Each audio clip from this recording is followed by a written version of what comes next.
জীবনটা এত সহজ না। যার টাকা আছে তার হয়তো জীবনটা সহজে চলে, কিন্তু যার টাকা নাই তার কখনোই সহজ না। এখানে যে ভাইগুলো দেখতে আছেন, এই ভাইগুলো সাথে আমিও আছি। আমাদের ছোট্ট 10 জনের একটা ফ্যামিলি।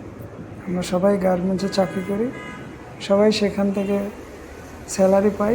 স্যালারির কিছু অংশ টাকা আলাদা রেখে দিই।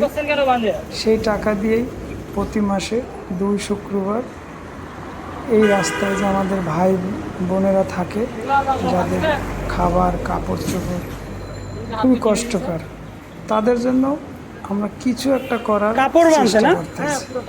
দেখেন কিভাবে হাতে অনেকগুলো রশি বেঁধে রেখেছে।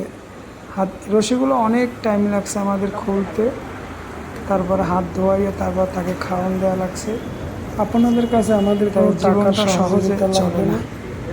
যদি ভিডিওগুলো ভালো লাগে তাহলে অবশ্যই আমাদেরকে সাপোর্ট দেবেন, আমাদের কাজে উৎসাহ করে দেবেন, যাতে আমরা সামনের দিনগুলো আরও ভালো ভালো কাজ করতে পারি, এদের পাশে সবসময় থাকতে পারি, এটাই আমাদের আশা।